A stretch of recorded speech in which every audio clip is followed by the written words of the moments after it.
এই কুরমুশিয়া রাস্তা যদি 600 মিটার রাস্তার জন্য বরাদ্দ আসে, 100 মিটার করার পরে 500 মিটার চুরি করে খায়। তার জন্য আমরা আবার বলি আমার ভাইয়ের চরিত্র ফুলের মতো পবিত্র। ধরে বলেন ঠিক না ব্যাঠি? আমার ভাইয়ের রাস্তা খাইছে, কালবাট খাইছে, রডের বদলে বাঁশ দিছে, দিছে কি দেয় না? খারাপ লাগে, আজকে ভালো লাগে না। হুজুর কান্দাই না আজকে না। বিসমিল্লাহির রহমানির রহিম।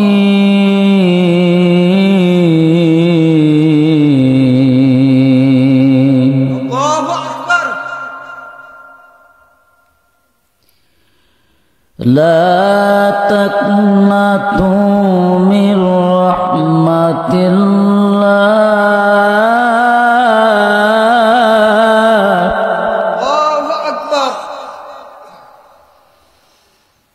لا تقنطوا من رحمة الله. الله أكبر. لا تقنطوا من رحمة الله إن الله يغفر الذنوب جميعا إنه هو الغفور الرحيم.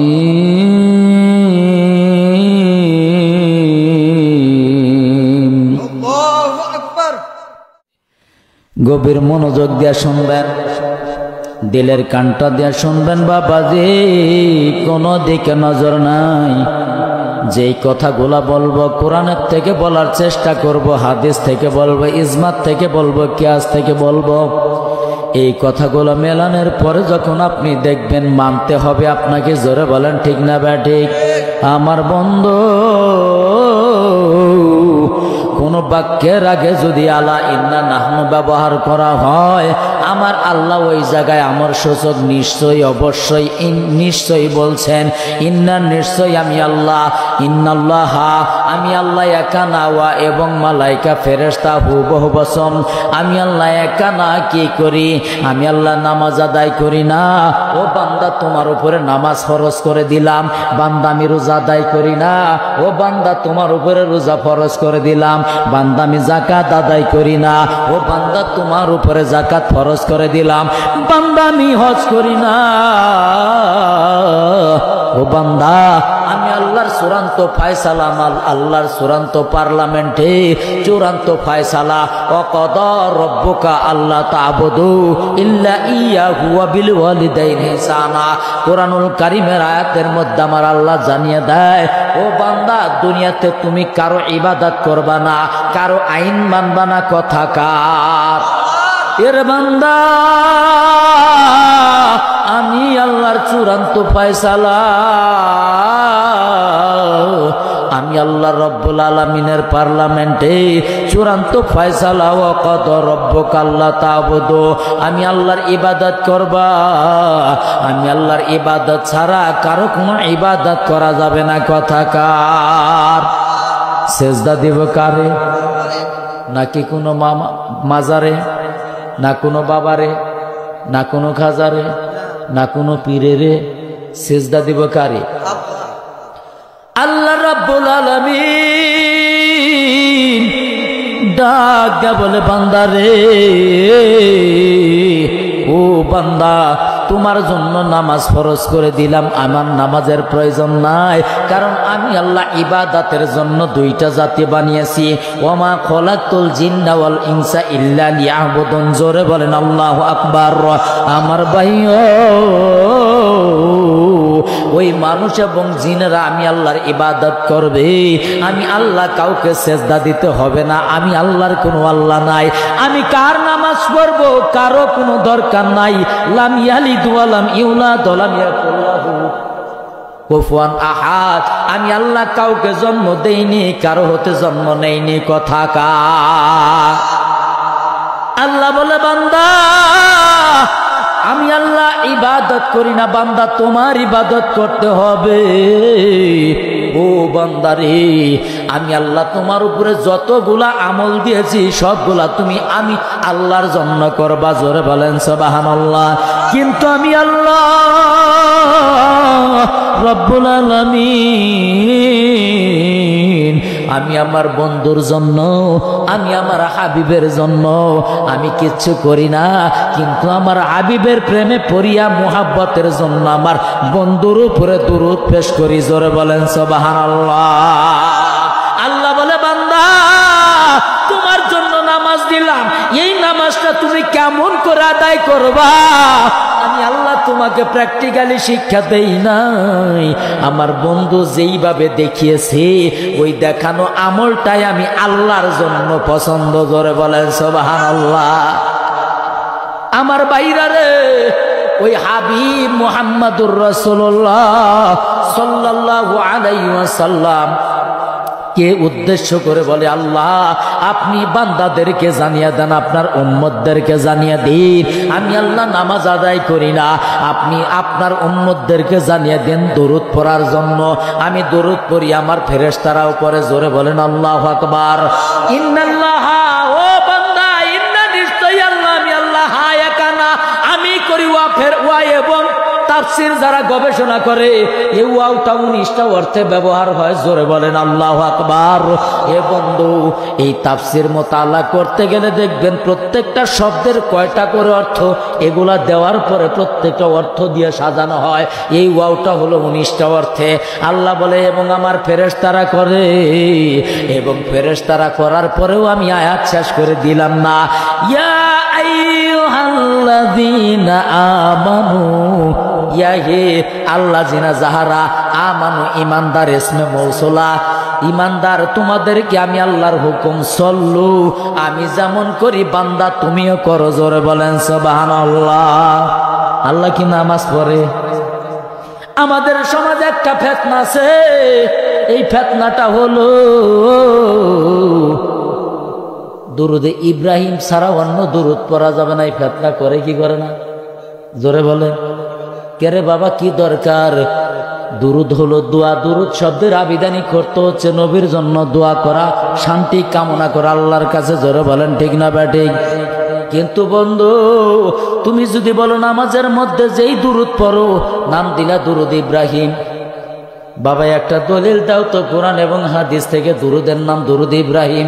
না না না, আল্লাহর পয়গম্বরকে জিজ্ঞাসা করা হলো, ফিদা কাবিয়া উম্মি ইয়া রাসূলুল্লাহ, ও নবীজি আপনার কাছ থেকে কেমনে দুরুদ সালাম করতে হয় শিখেছি নবী, কিন্তু নামাজের মধ্যে আমরা কোন দুরুদ পড়ব? ফি সলাতি ইয়া রাসূলুল্লাহ, ফি সলাতি, নামাজের মধ্যে কোন দুরুদ পড়ব? আল্লাহর নবী বলেন সাহাবারা রে, ফি সলাতি আল্লাহুম্মা সাল্লি আলা মুহাম্মাদ ওয়া আলা আলি মুহাম্মাদ, জোরে বলেন আল্লাহু আকবার। সাহাবাদেরকে বললেন সাহাবারা রে, তোমরা নামাজের মধ্যেই দুরুদ পড়বা, তার মানে অন্য দুরুদ পড়া যাবে না, এটা তো নিষেধ করে নাই, জোরে বলেন ঠিক না ব্যাঠি? ফিতনার কোনো দরকার নাই বাবা, আপনি যেটা জানেন, যেটা পারেন, যেটা ভালো হয় আপনি ওইটাই করেন, ফিতনার দরকার নাই। তবে আল্লাহর বান্দা, বাংলাদেশের জমিনে যতগুলা পীর আছে প্রত্যেকটা পীরের গোড়া হলো হাজী এমদাদুল্লাহ মুহাজিরে মক্কি রহমাতুল্লাহ আলাইহি। উজানির পীর বলেন, চরমনার পীর বলেন, যত পীর বলেন, যত ফুরফুরা বলেন, যত পীর বলেন, সমস্ত পীরের গোড়া হলো হাজী এমদাদুল্লাহ মুহাজিরে মক্কি রহমাতুল্লাহ আলাইহি। এই হাজী এমদাদুল্লাহ মুহাজিরে মক্কি রহমাতুল্লাহ আলাইহি তিনি কিন্তু মিলাদ ও কিয়াম করতেন, জোরে বলেন আল্লাহু আকবার। আল্লাহর বান্দা, আল্লাহর ওলিরা নফল ইবাদতের মাধ্যমে আল্লাহর ওলি হওয়া যায়। আল্লাহর ওলি হইতে গেলে নফল ইবাদত বেশি বেশি করতে হয়, জোরে বলেন ঠিক না ব্যাঠিক? আপনার ভালো লাগে না, আপনার পছন্দ হয় না, আপনি করবেন না, তাতে কোনো সমস্যা নাই, ঝগড়াঝাটির দরকার। এক জায়গায় পড়তেছে আপনি গিয়া বাধা দিয়ে মারামারি করবেন, তাও সঠিক না। আর এক জায়গায় পড়ে না, তাও তার ধরে মার দিবেন, এটাও সঠিক না, জোরে বলেন ঠিক না ব্যাঠিক? বুঝাচ্ছে এই নবীর উপর অন্তর থেকে এই যে আমরা যে সাল্লাল্লাহু আলাইহি সাল্লাম বলি, যদি বলি যে ওই দুরুদ ছাড়া পড়া যাবে না, তাহলে এই জায়গায় ওয়ান আবি হুরায়রা রাদিয়াল্লাহু তাআলা আনহু অথবা ওয়ান আনাস রাদিয়াল্লাহু তাআলা আনহু আন্নাহু ক্বালা রাসূলুল্লাহ সাল্লাল্লাহু আলাইহি সাল্লাম পড়েন না, পড়েন আল্লাহুম্মা সাল্লি আলা মুহাম্মাদ ওয়া আলা আলি মুহাম্মাদ। ফিতনা লাগবে কি লাগবে না? কি রে বাবা, ফিতনার দরকার কি? তুমি ভাই আমি ভাই, তুমি মুসলমান আমি মুসলমান, তোমার সাথে আমার কোনো দলের দ্বন্দ্ব নাই। কেন দল থাকবে? মুসলমান বাংলাদেশে বেশি না বিজাতি বেশি? মুসলমানের দল বেশি না বিজাতির দল বেশি? মুসলমানের দল বেশি। কারণ এই কারণে মুসলমান মার খাচ্ছে, ঠিক না বা ঠিক? ওই নবীর উপরে অন্তর থেকে একবার দুরূদ পড়ি, জোরে বলি সাল্লাল্লাহু আলাইহি ওয়াসাল্লাম। বাবা আমার কথায় কেউ রাগ করলেন? আমি যে কথাগুলো বললাম ভুল বলছি? ফিতনার জন্য বললাম? আমি সবাইকে মোহাব্বত করে বললাম ভাই, কারোর সাথে ঝগড়া করবেন না। এবার বন্ধুগণ আমার, আল্লাহ প্রশংসা করলাম, নবীর প্রতি দরুদ পড়লাম। আরেকটা শ্রেণী রয়ে গেছে, তারা হচ্ছে ওলি আল্লাহ। জোরে বলেন সুবহানাল্লাহ। বাংলাদেশের জমিনে কোন নবী আসছে? কোন রাসূল? আপনাদের এলাকায় কোন নবী আসছে? কোন রাসূল? কেউ না। মুসলমান হইলেন কেমনে? জানার দরকার আছে না নাই? আছে না নাই? আজকে তথ্যগুলা নিয়ে যান। এই মুসলমান বাংলাদেশের জমিনে মুসলমান ছিল না। এক এক দেশ থেকে আল্লাহর বান্দা বেলায়েতের জামানায় আল্লাহর ওলিরা হাকিকতের তাবলীগ করার জন্য বাংলাদেশে আসছেন। আল মুসলিমুন তালিমু আল মুশরিকুন তাবলীগু। মুসলমান মুসলমানের মধ্যে যেই দাওয়াত দেওয়া হয়, তালিম দেওয়া হয়, শিক্ষা দেওয়া হয়, এর নাম হলো তালিম। ওয়াল মুশরিকুন তাবলীগু। মুশরিকদের কাছে হিন্দু বৌদ্ধ ইহুদি খ্রিস্টান নাসারা বিজাতিদের কাছে বাল্লিগু, তাবলীগ করুন। আল্লাহ বলছেন ইয়া আইয়ুহার রাসূল, হে রাসূল বাল্লিগ, আপনি তাবলীগ করুন। মা নুজুলের সিগা, মা উনজিলা ইলাইকা মির রাব্বিক। আমি আল্লাহর পক্ষ থেকে যা নাজিল করেছি। আল্লাহর পক্ষ থেকে কি নাজিল করছে? কোরআন শরীফ। জোরে বলেন কি? আপনি কোরআনুল কারীমের দাওয়াত দেন, কাদের কাছে দিবেন? আল মুসলিমুন তালিম, আমরা যেটা আলোচনা করতেছি, দাওয়াত দিতেছি, সেটা হলো তালিম। ওয়াল মুশরিকুন তাবলীগু, মুশরিকদের কাছে, হিন্দুদের কাছে, বিজাতিদের কাছে যেই কোরআনের বাণী, কলেমার বাণী পৌঁছে দেওয়া হয়, তার নাম হলো তাবলীগ। জোরে বলেন আল্লাহু আকবার। আল্লাহর বান্দারা, এই বেলায়েতের জামানায় আল্লাহর ওলিরা যখন বাংলাদেশের জমিনে হযরতে শাহজালাল রহমাতুল্লাহ আলাইহি আসছে কি আসে নাই? এ বিয়া আটিয়ার জমিনে শাহ আদম কাশ্মীরি রহমাতুল্লাহ আলাইহি আসছে কি আসে নাই? বগুড়ার জমিনে মাইসার বলকি রহমাতুল্লাহ আলাইহি, হযরতে শাহ মখদুম রহমাতুল্লাহ আলাইহি, এরকম করে আল্লাহর ওলিরা বাংলাদেশের জমিনে আসিয়া হিন্দুদের কাছে কলেমার বাণীর দাওয়াত দিয়েছে। জোরে বলেন ঠিক না বা ঠিক? মুরব্বি কি সমস্যা? এক আর দুয়ে যায়, তিনে যায় না, ঠিক আছে?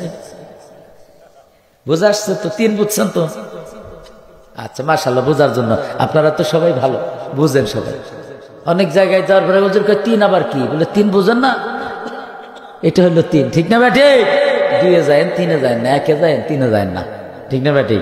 এবার বন্ধগণ, এই শাহজালাল রহমাতুল্লাহ আলাইহি বাংলাদেশের জমিনে যখন আসে, বোরহান উদ্দিন, আমরা তো গরুর গোস্ত 700 টাকা কেজি খাই আর মুসলমান, কুরবানির ঈদের মধ্যে গোস্ত খাই আর মুসলমান।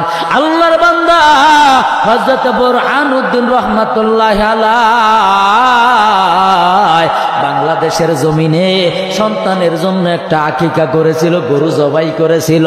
এই জবাই করার কারণে আল্লাহর বান্দা বোরহান উদ্দিন রহমাতুল্লাহ আলাইহিকে ওই রাজা গোবিন্দ অ্যারেস্ট করে যখন জেলখানার মধ্যে ভরে, জেলখানার মধ্যে ভরার পরে তার উপরে যখন অত্যাচার শুরু করে দেয়, তার যে মাসুম সন্তান ছিল ঘরের মধ্যে, ওই সন্তানের দিকে যখন তার চোখটা যায়, ওই সৈনিকেরা যখন বলে ওগো রাজামশাই, ওই সন্তানের জন্য আমাদের দেবতাকে জবাই করেছে, আমাদের মাকে জবাই করেছে। এবার বলার পরে বলে তার সন্তানটা নিয়ে আয়। আল্লাহর বান্দা বোরহান উদ্দিন রহমাতুল্লাহ আলাইহি তিনি যখন অ্যারেস্ট হয়ে যায়, ওই কাফেরের জেলখানার মধ্যে যখন আবদ্ধ হইয়া যায়, এবার তার সৈনিকেরা যখন বোরহান উদ্দিনের সন্তানটাকে আনতে যায়, মা জননী সন্তানটাকে দিয়ে যখন ওই জায়গায় খেলা করছিল, কিন্তু সন্তান মাসুম, কিন্তু বোঝে না কোনটা তাকে কষ্ট দেবে না আঘাত করবে, এইটা তিনি বোঝে না। সন্তান জানে মায়ের কোলে থাকলে, বাবার কোলে থাকলে আমার জীবন নিরাপদ, কিন্তু সন্তান জানতো না এই সন্তানটাকে যখন তাদের কাছে যায়, জিজ্ঞাসা করে বোরহানের সন্তান কোনটা? ওই মা জননী ডাকটা বলে, কেন, কি হয়েছে? বলে, তোমার স্বামীকে ধরে নিয়েছে, এবার তোমার সন্তানকে নিয়ে যাব, কারণ তোমরা আমাদের দেবতাকে জবাই করেছো, তার জন্য তোমাদের শাস্তি পেতে হবে। এরে মুসলমান, এত কষ্ট খাই, এত কিছু করি, নামাজ নাই, রোজা নাই, কোনো আমল নাই, এরপরও আমাদের কোনো কষ্ট নাই, আমাদের প্রতি কোনো শাস্তি নাই। আল্লাহর বান্দা বোরহানুদ্দিনের সন্তানটাকে যখন নিয়ে যায়, নিয়ে যাওয়ার সঙ্গে সঙ্গে রাজাগর গোবিন্দ হুকুম করে দিলেন, এই সন্তানটাকে টুকরা টুকরা করিয়া দুনিয়া থেকে বিদায় করে দাও। এইটা শোনার পর সন্তানটাকে যখন ধরে নিয়ে আসতেছিল, পেছনে পেছনে গর্ভধারিণী মা, যদি কারো সন্তান বিপদে পড়ে, বৃদ্ধ মা হোক, গর্ভধারিণী মা যে কত বড় দরদের জননী দুনিয়ার কেউ জানে না। নিজের জানও যদি চলে যায়, তারপরেও সন্তানটাকে বাঁচাতে যায়। জোরে বলেন ঠিক না ব্যাঠিক? আল্লাহর বান্দি সন্তানটাকে যখন ধরে নিয়ে যাচ্ছে, ওই দিকে তাকাইয়া ডাক বলে, ও সৈনিকেরা, আমি মাকে তোমরা ধরে নিয়ে যাও, তারপরেও তুমি আমার সন্তানটাকে নিও না, আমার সন্তানটাকে তোমরা ছেড়ে দাও, ক্ষমা করে দাও। সন্তানটা যখন ধরে নিয়ে যাচ্ছে, মায়ের দিকে তাকাইয়া চোখের পানি সারিয়া এমন ভাবে কান্না করতেছে, ওই কাফের মুশরিকের দল, তিনি সন্তানটাকে দিলেন না, সন্তানটাকে নিয়ে যাচ্ছি।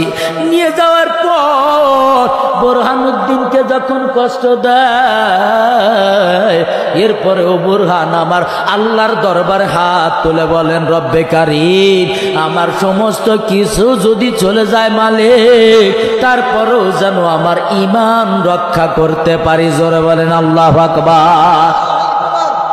আমার একটা স্বপ্ন পূরণ করো ও হে দয়াময়, এই কোরআনের কথা বলতে গিয়ে মরণ যেন হয় আমার, নবীর পথে চলতে গিয়ে মরণ যেন হয়। জোরে জোরে বলেন ঠিক না ব্যাঠিক?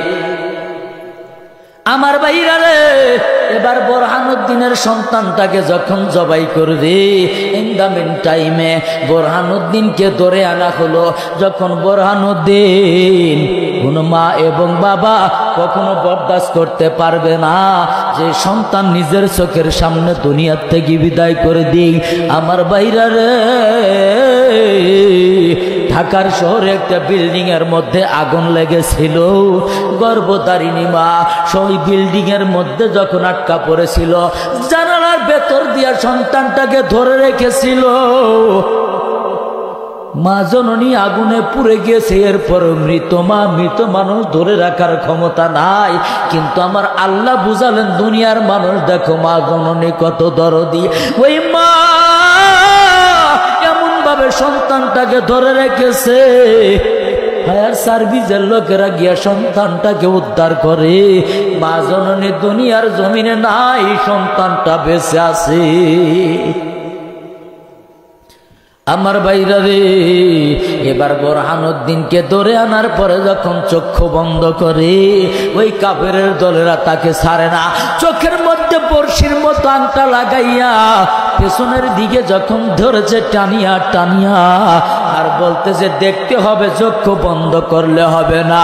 বোরহানুদ্দিন চোখের পানি ছেড়ে দেয়া ডাক দেয়া বলে, আল্লাহ তুমি দয়া করো আমারে, তুমি আমার ঈমান রক্ষা করো দয়া করে এই অদমরে। এই দুনিয়ার সব কিছু বিনিময়, আল্লাহ তোমার পথে যেন আমার মরণ হয়, তোমার পথে যেন আমার মরণ হয়। জোরে জোরে বলা যাবে কি আল্লাহু আকবার? এবার বুরহানুদ্দিনের সন্তানটাকে যখন টুকরা টুকরা করা হলো, এবার আল্লাহর বান্দাকে জেলখানার মধ্যে রাখিয়া দিয়েছে, খাবার নাই, পানি দেয় না। আল্লাহর বান্দা মাটি দ্বারা তাইমুম করিয়া আমার মালিককে সেজদা জানা। নামাজের মধ্যে তাহাজ্জুদের সময় চক্ষু বন্ধ করিয়া কাশফুল কুলুবের দরজা যাদের খোলা আছে, ওই বান্দা কলবের মাকাম দিয়া 1000 মাইল পর্যন্ত দেখতে পারে। জোরে বলেন পারে কি পারে না? আল্লাহর বান্দা ওই জায়গার মধ্যে আমার আল্লাহকে যখন ডেকে দিয়েছে, আমার আল্লাহর আরেকজন গোলাম হযরতে শাহজালাল রহমাতুল্লাহ আলাইহি তাকে বলতেছেন, আল্লাহ ওরে শাহজালাল, আমার একটা গোলাম বাংলাদেশের মধ্যে অত্যাচারিত হচ্ছে, ওই জায়গায় গিয়া তুমি কলেমার বাণী পৌঁছিয়া দিয়া কাফেরদের কাছ থেকে আমার ইমানদার মুসলমানদের হেফাজত করো। একটু জোরে বলা যাবে কি সুবহানাল্লাহ? আল্লাহর ওলি শাহজালাল যেই মাত্র বাংলাদেশের জমিনের দিকে আসে, রাজা গোবিন্দ শোনার সঙ্গে সঙ্গে ডাকটা বললে, সৈনিকেরা রে, কোন মোল্লা নাকি বাংলাদেশের দিকে আসতেছে, ওই মোল্লা আসবে, তিনি নাকি অনেক কারামতি জানে, ওই নৌকাগুলা রাখিস না, নদীর থেকে নৌকাগুলা উঠাইয়া সব গোপন করে ফেল। আল্লাহর বান্দা শাহজালাল রহমাতুল্লাহ আলাইহি ব্রহ্মপুত্র সুরমা নদীর কাছে যখন গেলেন, যাওয়ার সঙ্গে সঙ্গে আসরের নামাজের সময় যখন হয়ে যায়, আল্লাহর বান্দা ডাক দেয়া বলে, সৈনিকেরা 360 জন সঙ্গী লইয়া আল্লাহর বান্দা তাদেরকে বলে, তোমরা নামাজের জন্য প্রস্তুত হইয়া যাও।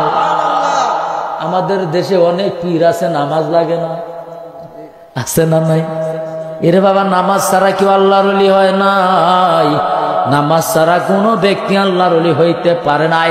আল্লাহর ওলি শাহজালাল রহমাতুল্লাহ আলাইহি ওই জায়গার মধ্যে নামাজ আদায় করার পর ডাক দিয়ে বলতেছে, দেখো তো নদীর মধ্যে নৌকা আছে নাকি?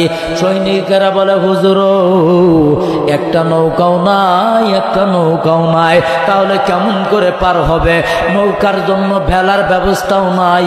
আল্লাহর বান্দা বলে, তোমরা এই দিকে আমার কাছে চলে আসো, কারণ যেই ব্যক্তি আমার মালিকের জন্য হয়ে গেছে, যেই ব্যক্তি আল্লাহর বন্ধু হয়ে গেছে, আল্লাহুল মাওলা ফালাহুল কুল, যেই ব্যক্তি আল্লাহর হয়ে গেছে রে, আমার আল্লাহ তামাম দুনিয়াটাকে ওই আল্লাহর বন্ধুর গোলাম বানায়া দিছে। জোরে বলেন আল্লাহু আকবার।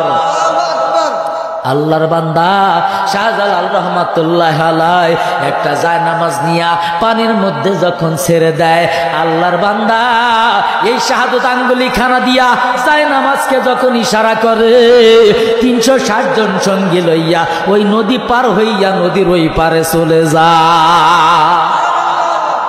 আল্লাহর ওলির শানই বুঝি না, আল্লাহর নবীর শান বুঝবো কেমনে? জোরে বলেন ঠিক না ব্যাটে? আল্লাহর বান্দা এবার যখন ওই পার চলে গেছে, এবার ওই জায়গা থেকে পাথর নিক্ষেপ করে, জাদু মন্ত্র নিক্ষেপ করে। আল্লাহর বান্দা শাহজালাল রহমাতুল্লাহ আলাইহি শাহাদত আঙ্গুলি খানা দিয়া রহমাতাল লিল আলামিন চন্দ্রটাকে দ্বিখণ্ডিত করেছিল। জোরে বলেন ঠিক না ব্যাটে? আল্লাহর নবী অস্তমিত সূর্যকে উদয় করেছিল। এই নবীর হলো মুজেজা। নায়েবে নবী যারা, নায়েবে রাসূল, আল্লাহর ওলি যারা, তাদেরকেও আমার আল্লাহ তাদের মাধ্যমে কারামতি প্রকাশ করে। জোরে বলেন সুবহানাল্লাহ। আল্লাহর ওলি হযরতে শাহজালাল পাথরের দিকে আঙ্গুলখানা ইশারা করেছিল সিলেট, তখন থেকে নামকরণ করা হয় সিলেট। জোরে বলেন আল্লাহু আকবার।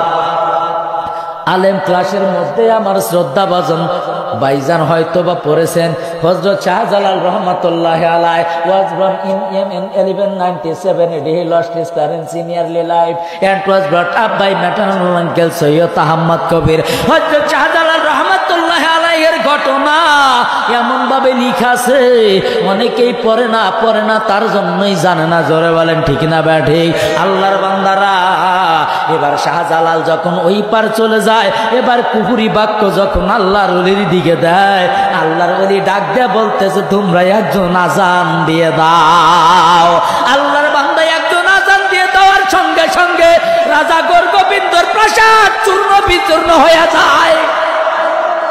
তাদেরও আজান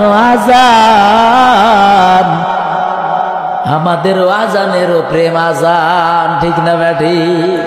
আল্লাহর বান্দা সেখান থেকে যখন রাজা গোবিন্দকে দুনিয়ার থেকে বিদায় করে দেওয়া হয়, এক হাতে কোরআন এক হাতে তরবারি, আল্লাহর আইন মানবা না, আল্লাহর দুনিয়ায় বেঁচে থেকে মুসলমানের সাথে গাদ্দারি করবা, মুসলমানকে কষ্ট দিবা।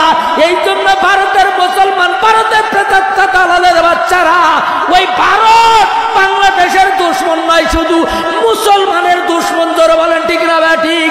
এই ভারতের জমিনে আমার আপনার কলিজার টুকরা মুসলমান ভাইদেরকে হত্যা করতেছে। এই মুসলমানদের পাশে দাঁড়ানোর জন্য যদি গাজওয়ে হিন্দ একটা যুদ্ধ হবে, ওই দিন হিন্দুদের জন্য যুদ্ধ হবে মুসলমানের। ওই দিন কে কোন দরবারের দেখার দরকার নাই, কে কোন মাসলাকের দেখার দরকার নাই, সবাইকে কে কি আমি কে লাখি আমি কোনো দেখার দরকার নাই। সবাইকে এক হয়ে এই বিজাতি মুশরিকদের বিরুদ্ধে যুদ্ধ অংশগ্রহণ করতে হবে। জোরে বলেন পারবো কি পারবো না? কে কে রাজি আছে আমার আল্লাহকে দেখান? জান চলে গেলে মুসলমানের ভিতরে ইমানি তামান্না থাকতে হবে। মুসলমান দোয়া করবে, আল্লাহ তুমি আমাকে শহীদি মরণ দাও। জোরে বলেন ঠিক না ব্যাঠি? আর আমাদের মধ্যে শহীদি মরণ চাওয়াটা কেমন হয়? আল্লাহর বান্দারা, এই শহীদি মরণ তো দূরের কথা, আমরা যখন নবীকে কুটুক্তি করা হয়, গালি দেওয়া হয়, আমরা তখন মসজিদে তসবি নিয়ে তসবি জবি। জোরে বলেন ঠিক না ব্যাঠি? আল্লাহর নবী জিহাদের সময় ডাকে ডেকে ডেকে বলে, তোমরা যারা দিনের জন্য আসবা তোমরা তাড়াতাড়ি জিহাদের ময়দানে যাও। কিছু বড় বড় বুজুর্গ মুনাফিক মার্কা ছিল, তারা তসবিহ নিয়ে মসজিদ নির্মাণ করতে যায়। জোরে বলেন আছে না নাই?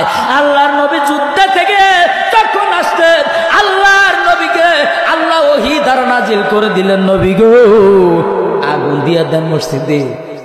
আমি আর আপনি হইলে তো বুঝতাম, হায় আল্লাহ এটা কেমনে কথা, তোমার ঘর, আপনার হুজুর যদি বলে মসজিদে আগুন দাও, হুজুর কি পাগল হয়েছে নাকি? আল্লাহর ঘর আগুন দেবো কেন? কিন্তু বোঝা গেল এর মধ্যেও দুইটা দল আছে, যেই দলের ভেতরে মুনাফিক মার্কা মুসলমান। এই মুসলমানদেরকে কাফেরের থেকেও আল্লাহ শাস্তি দিবে বেশি। জোরে বলা যাবে কিনা আউযুবিল্লাহ? এইবার এই আল্লাহর ওলিরা বাংলাদেশের জমিনে আসিয়া হিন্দুদের কাছে কলেমার বাণীর দাওয়াত পৌঁছাইতো। জোরে বলেন আল্লাহু আকবার। আলোচনা যদি একটু লম্বা হয়, থাকবেন না যাবেন?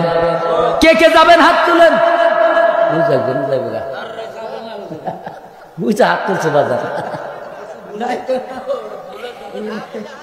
আল্লাহর বান্দা আমি জানি বাবা না বুঝে, এই জন্য মাঝে মাঝে একটু খেয়াল দিতে হয় কথার মধ্যে, বুঝতে পারছেন তো? আমি মনে করতেছি কারণ আমার কম মানুষ না, আমার এই অহংকার না যে আমি কম আলোচনা করবো না, তো কষ্ট হয়। আওয়াজ দিবেন, জোরে বলেন আল্লাহু আকবার। এবার এই হিন্দুদের মাঝে আল্লাহর ওলিরা কলেমার দাওয়াত নিয়ে গিয়েছে, তাদের মধ্যে নবীর চরিত্রে চরিত্রবান শিক্ষা দিয়েছে। জোরে বলেন ঠিক না ব্যাঠে? ওই মানুষগুলার কাছে গিয়া যখন কলেমার দাওয়াত দিত, মুসলমান বানানোর সময় তারা কিন্তু মুসলমান প্রথমেই হতো না। জোরে বলেন ঠিক না ব্যাঠে? এই মানুষগুলাকে যখন কলেমার দাওয়াত দিত, এই মানুষগুলা মানত না, তখন তাদের কাছে গিয়া নবীর মুহাব্বত দ্বারা তাদের কাছে বারবার বারবার যাইতো। জোরে বলেন আল্লাহু আকবার। ওই সময় যখন মন্দিরের মধ্যে পূজা হতো, ওই পূজার মধ্যে আল্লাহর ওলিরা যাইতো কোরআনের দাওয়াত দেওয়ার জন্য। আর এখন আমাদের মধ্যে থেকে কিছু মুসলমান যায় তাদের কাছে ভোট চাওয়ার জন্য। জোরে বলেন ঠিক না ব্যাটি? হ্যাঁ, ওই জায়গায় যাওয়ার পর ডাক দিয়ে বলে, ভাই আমরা হিন্দু মুসলিম ভাই ভাই আপনাদের কাছে আসছি, আমাদের কোনো দুঃখ নাই, ধর্ম যার যার উৎসব সবার। বলে কি বলে না, নির্ভেজাল টাটকা মুনাফিক। আল্লাহর বান্দারা, আরে রাগে বলে না, ইমানের পাওয়ারে রাগ দেখিয়া বলছে, ঠিক না ব্যাটি? এটা অন্য কোন রাগ না, এটা হলো ইমানের জজবা। এবার আল্লাহর বান্দারা যেই মাত্র ওই জায়গার মধ্যে যায়, তখন ইলেকশনের সময় আসে, সুন্দর একখান টুপি লাগাইয়া মসজিদের ইমাম সাহেবকে গিয়া বলে, হুজুর আমার একটু সময় দেন, আমি ওয়াজ করব। বলে কি বলে না? মসজিদের হুজুরকে গিয়া বলে, হুজুর সামনে ইলেকশন একটু দোয়া নেব। এবার আইসা বলে আসসালামু আলাইকুম ওয়া রাহমাতুল্লাহ। দেখেন 5 ওয়াক্ত নামাজ আদায় করতে হবে, আমরা যেখানেই থাকি না কেন আল্লাহকে ভয় করতে হবে। এই কথা বলিয়া ভোট নেওয়ার পরে যখন এমপি হয়, হওয়ার সঙ্গে সঙ্গে রাস্তা দিয়া যখন এই যে এলাকার নাম কি, এই কুরমুশিয়া রাস্তা যদি 600 মিটার রাস্তার জন্য বরাদ্দ আসে, 100 মিটার করার পরে 500 মিটার চুরি করে খায়। তার জন্য আমরা আবার বলি আমার ভাইয়ের চরিত্র ফুলের মতো পবিত্র। তোর বলেন ঠিক না ব্যাঠি? আমার ভাইয়ের রাস্তা খাইছে, কালবাট খাইছে, রডের বদলে বাঁশ দিছে, দিছে কি দেয় না? খারাপ লাগে আজকে, ভালো লাগে না। হুজুর কান্দাই নেওয়াজ করে না। আল্লাহর বান্দারা এত বছর এই দিক থেকে খুব ডিস্টার্ব হচ্ছে। এবার আল্লাহর ওলি এই হিন্দুদের মন্দিরে গেল, যাওয়ার পরে যখন ওই মন্দিরের মশাই পূজা করে, আজ থেকে 200 বছর আগের কাগজ ঘেটে দেখবে নামের আগে আছে শ্রী শ্রী আব্দুল জলিল, শ্রী শ্রী আব্দুল করিম, আছে না নাই? এগুলা তথ্য জেনে না, CSRS ঘেটে দেখবেন। আল্লাহর বান্দারা ওই হিন্দুদের কাছে তখন আল্লাহর ওলিরা যাইয়া যখন কলেমার দাওয়াত দিত, এই মানুষগুলা মানত না। বারবার যাওয়ার পরে যখন তাদেরকে নবীর চরিত্র দিয়া, মোহাব্বত দিয়ে, তাহাদি তাওয়াজ্জু দিয়া, ভালোবাসা দিয়া যখন তাদেরকে বুঝাইতো, তখন তারা মুসলমান হয়ে যাইতো। জোরে বলেন আল্লাহু আকবার। আল্লাহর বান্দা এবার এইরকম ভাবে যখন তারা যাইতো, এবার মন্দিরের মধ্যে পূজা হয়। কিছুদিন পূর্বে পূজা হয়ে গেছে দুর্গা পূজা। জোরে বলেন ঠিক না ভাই? ঠিক। বাংলাদেশের মুসলমানেরা পূজা আসলে কয় শারদীয় দুর্গা পূজার শুভেচ্ছা। ধর্ম যার যার উৎসব, সবার নামের আগে মুহাম্মদ আছে না নাই? জোরে বলেন নাউজুবিল্লাহ। আমার ভাইরা রে, এই মানুষগুলা কেমনে 2 নাম্বার ধরনের জন্য বুঝাতে যাচ্ছি। এবার আল্লাহর বান্দার, আল্লাহর ওলিরা এবার হিন্দুদের মন্দিরের মধ্যে পূজা হয়। আমার দিকে টেনশন, পান দিয়ে তো ডিস্টার্ব। খাবেন পান ভাই গোপনে, ইশারায় খান, আমাকে কেন ভাই এই রকম বাধা দেন? হাসিতেছেন মাথা নিচু করে, হাসবেন না, আমার কিন্তু দেখে ভালো লাগে না। মনে হয় আমার আলোচনা হয়নি ভাই, তার জন্য মনে হয় আমার ভালো লাগে নাই। জোরে জোরে বলেন ঠিক না ভাই? ঠিক। সারা রাত সন্ধে বলতে পারবো ইনশাল্লাহ। বন্ধুগণ, সামনে আসতে যে কান্নার আলোচনা, আল্লাহর বান্দা শাহজালাল তথ্য দিতেছে। এগুলা তথ্য আল্লাহর বান্দা এইরকম আল্লাহর ওলিরা হিন্দুদের কাছে কলেমার বাণীর দাওয়াত দিল। এবার মন্দিরের মধ্যে পূজা হয়, মুসলমানের সন্তানেরাও যায়। ওই জায়গায় যাওয়ার পরে কিন্তু জানে না কি হয়। এখন রেকর্ডিং করে নিয়ে যান।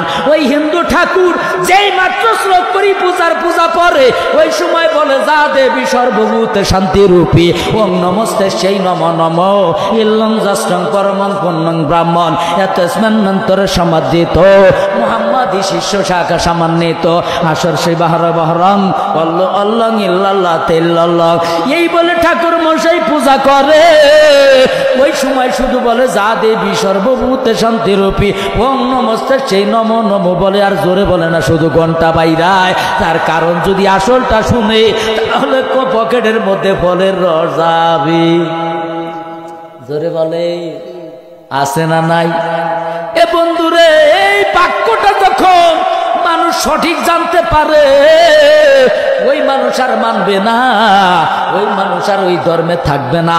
ভারতের সমস্ত শ্রেষ্ঠতম মন্দিরের যিনি পুরোহিত ঠাকুর, নাম তার শিব শক্তি ভগবত। এই শিব শক্তি ভগবত 6টা ধর্মের মধ্যে পাণ্ডিত্য অর্জন করেছিল।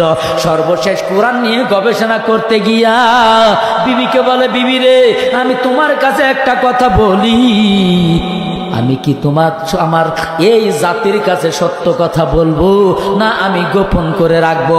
বিবিটাকে ডেকে বলে, স্বামী আমার, আপনার দিকে তামাম ভারতের মানুষগুলা তাকিয়ে থাকে। আপনি যেটা বলেন হা গ্রহণ করে, যেটা বলেন না তারা ছেড়ে দেয়।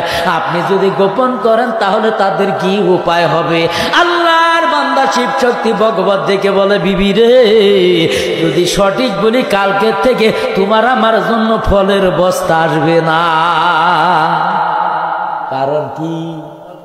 কারণ একটা হলো লা ইলাহা ইল্লাল্লাহু মুহাম্মাদুর রাসূলুল্লাহ, যেই কিতাবটা জালিকাল কিতাবুল লা রাইবা ফি, এটা এমন একটা কিতাব, সন্দেহ তো দূরের কথা, ভুল তো দূরের কথা, সন্দেহের কোনো অবকাশ নাই। এইটা নিয়ে গবেষণা করতে গিয়ে শিব শক্তি ভগবত একটা ভুলও খুঁজে পায় নাই। পাবে কেন? কারণ এটা তো আমার আল্লাহ তাআলার ঘোষণা। তাহলে এই হিন্দুদের সাথে আমরা যারা গিয়া একাত্মবাদ করি, আল্লাহ কি এটা বরদাস্ত করে? আমার আল্লাহ বলে ইন্না দীনা ইনদাল্লাহিল ইসলাম। আমার আল্লাহ বলে ইন্না দীনা ইনদাল্লাহিল ইসলাম।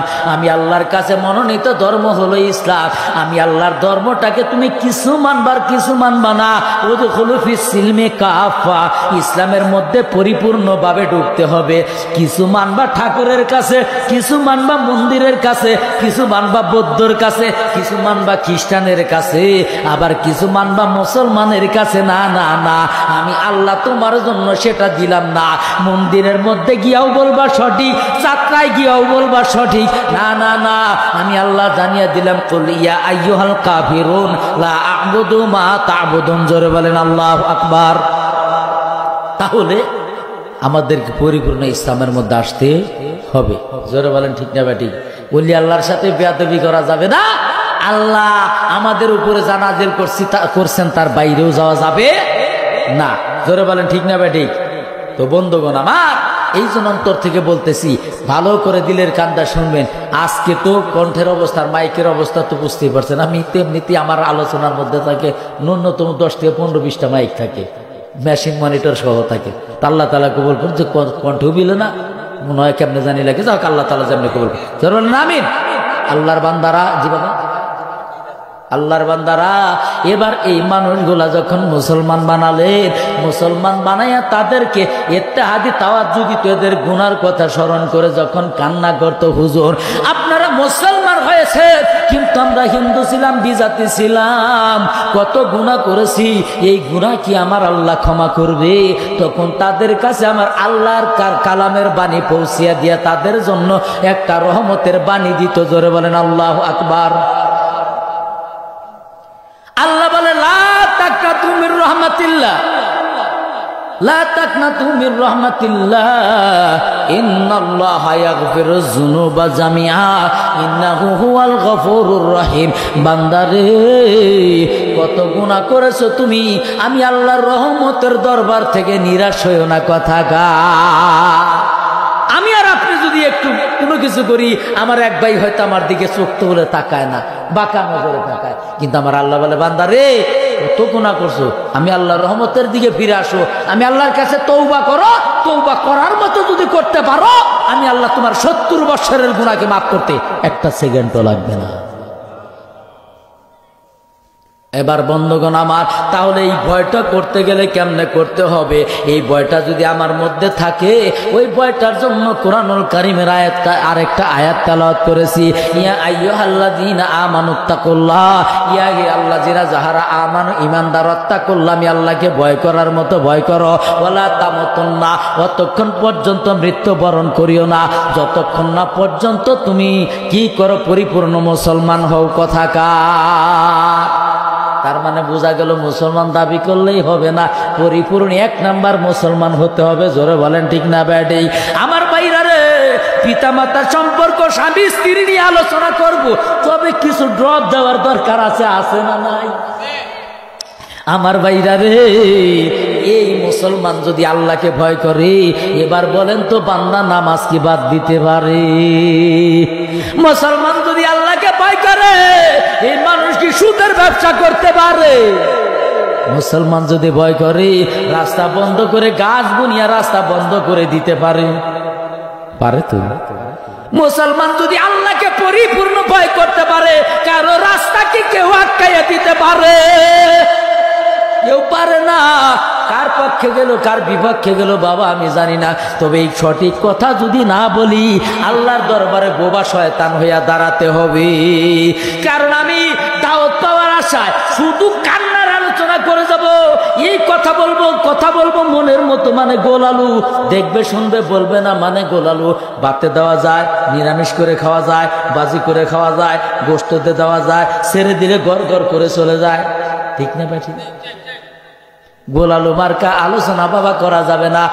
আল্লাহর ভয়টা আমার মধ্যে থাকা দরকার আছে না নাই? আল্লাহর ভয়টা যদি থাকে তাহলে কোনোদিন ওই সন্তান মা বাবাকে কষ্ট দিতে পারে না। জোরে বলেন পারে? আল্লাহর ভয়টা যদি পরিপূর্ণ থাকে ওই স্ত্রী স্বামীর সাথে বেয়াদবি করতে পারে? কোনোদিন পারে না।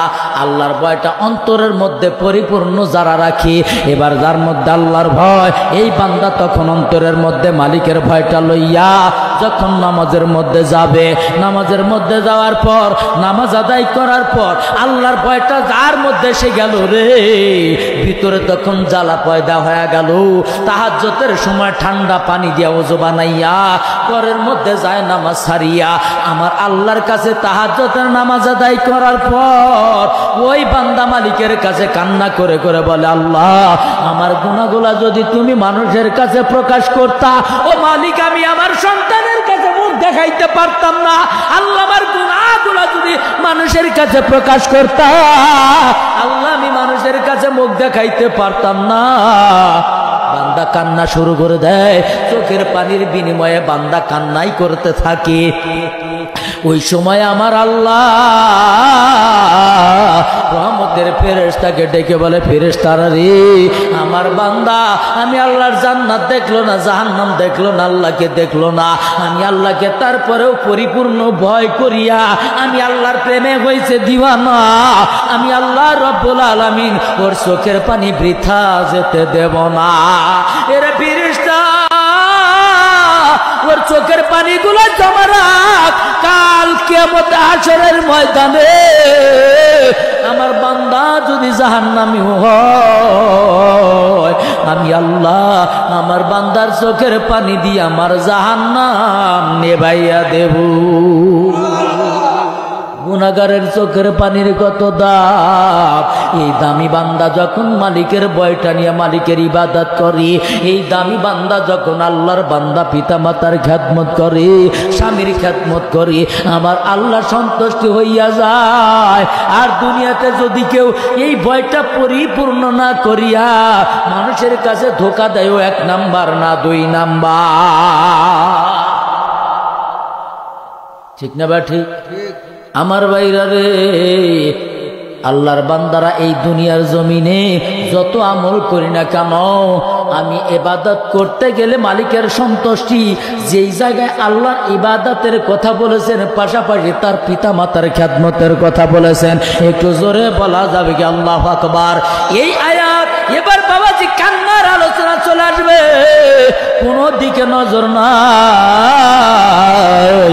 আল্লাহর পয়গম্বর যখন এই আলোচনা করতেছে, সবাইকে বলতেছেন তোমরা আল্লাহর ইবাদত করো, আর তোমাদের যাদের পিতামাতা আছে তোমরা তোমাদের পিতামাতার খেদমত করো।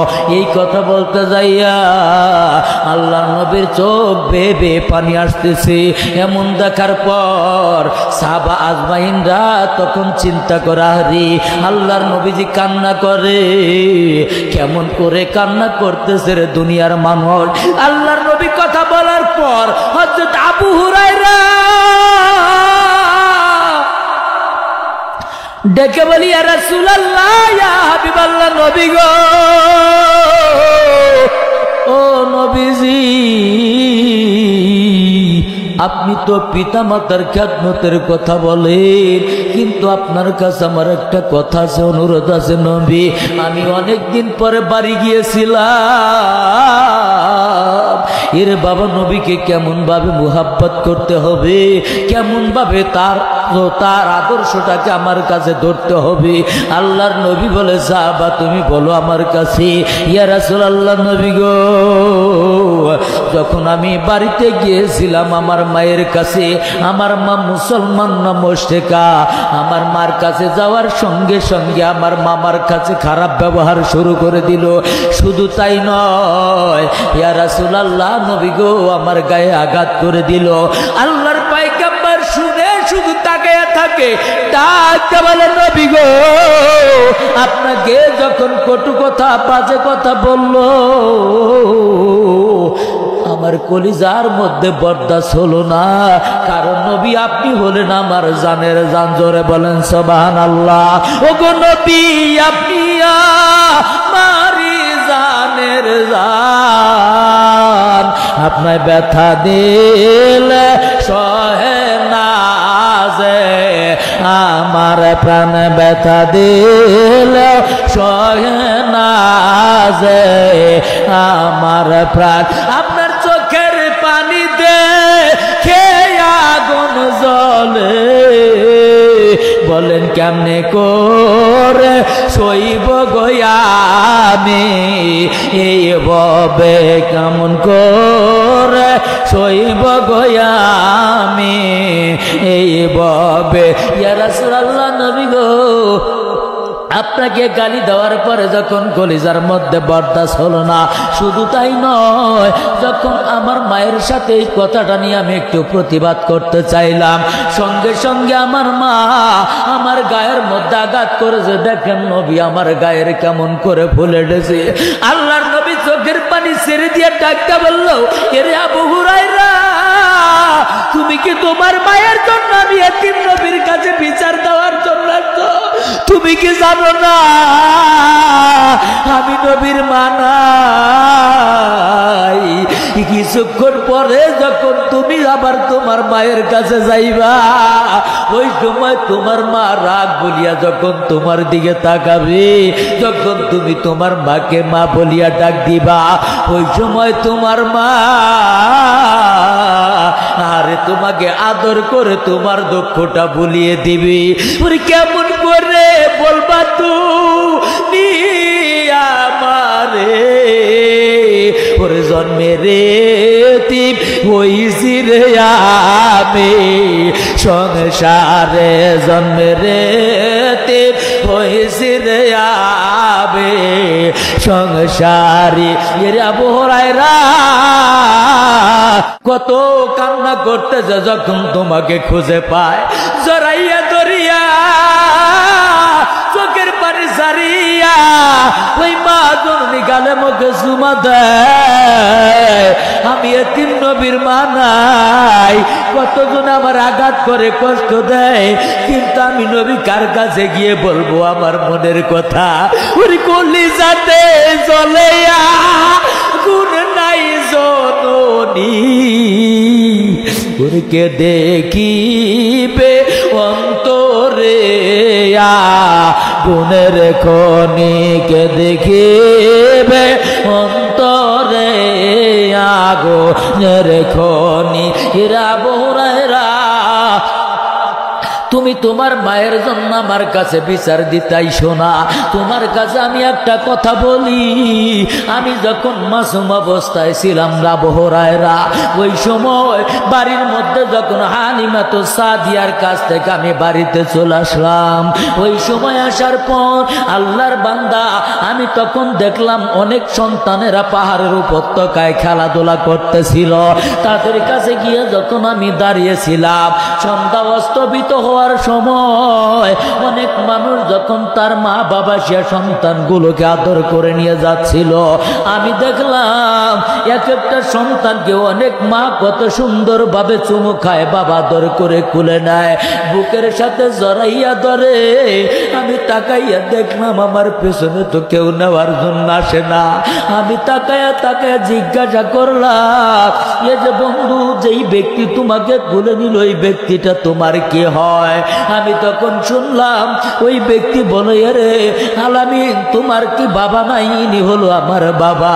ওই বাবা দেখলাম সন্তানগুলাকে কত সুন্দরভাবে কোলে তুলে নিয়ে আদর করে মানুষ তাদের বাড়িতে নিয়ে যাচ্ছিল।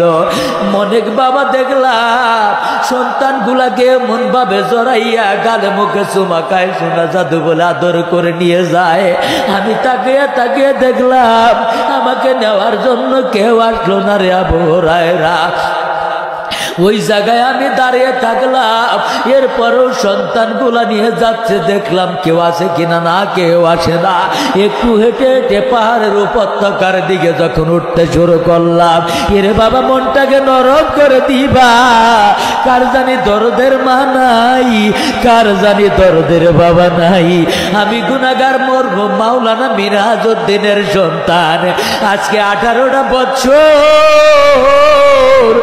আমি আমার বাবারে বাবা বলে ডাকতে পারি না। মানুষ যখন বাবারে বাবা বলে ডাকে, ওই সময় তাদের দিকে তাকায়া দেখি ওই মানুষগুলা বাবার আদর পায়, বাবার আদর স্নেহ পায়। বিপদ আপদে পড়লে বাবা গিয়া দাঁড়াইয়া যায়। আমি এতিম মরহুম মাওলানা মিরাজউদ্দিন জালালের সন্তান। দেশে বিদেশে কত জায়গায় ঘুরি, কিন্তু আমার বাবা নাই। আমার বাবা তো আমার আদর করে না। ওরে এই দুনিয়ায় দেখিরে কত পাই না রে আমার আদরের সেই বাবার মুখ, পাই না রে আমার আদরের সেই বাবার মুখ। ঈদের দিনে পুরান যা মা বাবাই পরিয়া, নতুন জামা দিত রে আমায় আনিয়া, নতুন জামা দিত রে আমায় আনিয়া।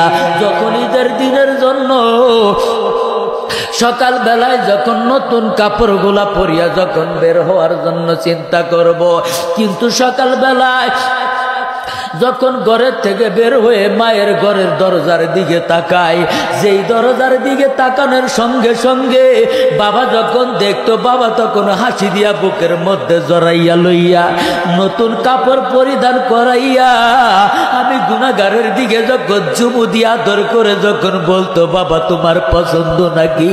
এরে বাবা তুমি খুশি হইছো নাকি? এখন আমি খুশি হই না, বেজার হই বলার কেউ নাই। অথচ ঈদের দিন সকাল বেলায় কত সন্তানকে মানুষ যখন আদর করে নিয়ে যায়, আমি ফজরের নামাজের পর দৌড়াইয়া বাবার কবরের কাছে চলে যাই।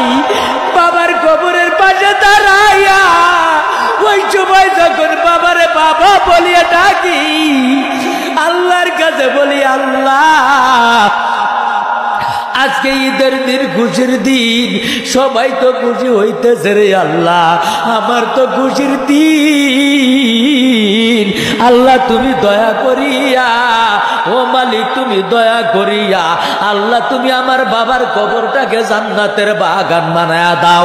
জোরে বলেন আল্লাহু আকবার। আল্লাহর বান্দারা, আল্লাহর পয়গাম্বর বলেন, সাহাবারা রে তোমরা তো জানো না ওই সময় তখন আমি কি করলাম।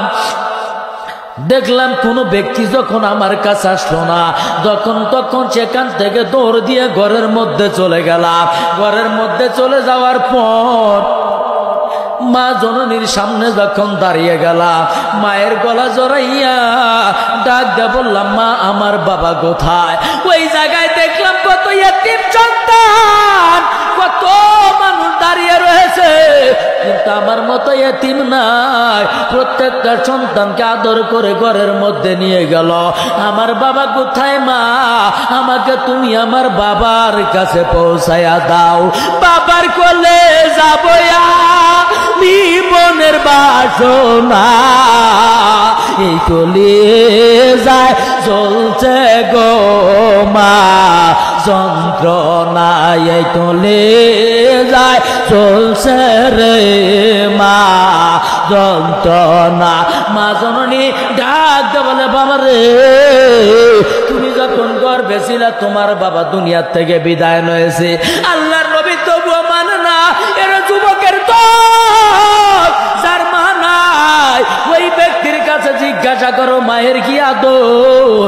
যার বাবা নাই ওই ব্যক্তির কাছে জিজ্ঞাসা করো বাবার কি আদর।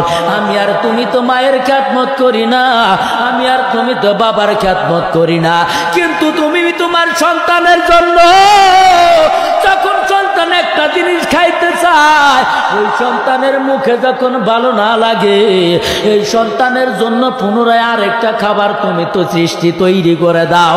আবার যখন সেটাও ভালো না লাগে, এরপরে আবার তুমি আরেকটা দাও। এবার সন্তানে যদি না খায়, ওই সন্তানের পেছনে পেছনে তুমি ঘুরিয়া ঘুরিয়া তাকে আদর করে খাওয়াও।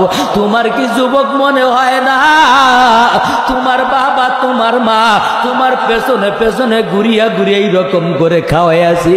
আজকে তোমার বাবা বৃদ্ধ, আজকে তোমার মা বৃদ্ধ, তুমি তোমার সন্তানের পেছনে পেছনে ঘুরিয়া এমন ভাবে খাওয়ানোর চেষ্টা করো তোমার মা এবং বাবা একটা ভালো জিনিস খাইতে চায়, তার সাধ্য নাই কিনে খাওয়ার জন্য, কিন্তু তোমার সন্তানকে তুমি খাওয়াও।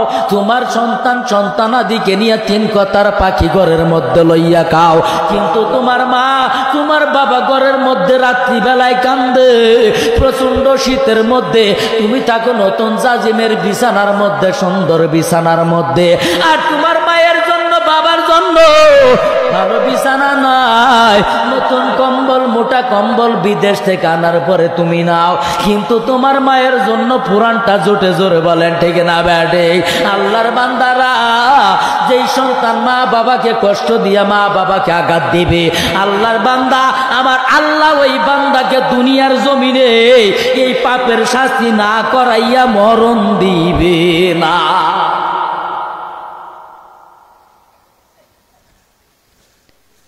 আল্লাহর বান্দারা এবার রহমাতাল লিল আলামিন যখন চোখের পানি সারিয়া মায়ের কাছে কান্না করে বলে, এরপরেও রহমাতাল লিল আলামিন তার কথা শুনে না।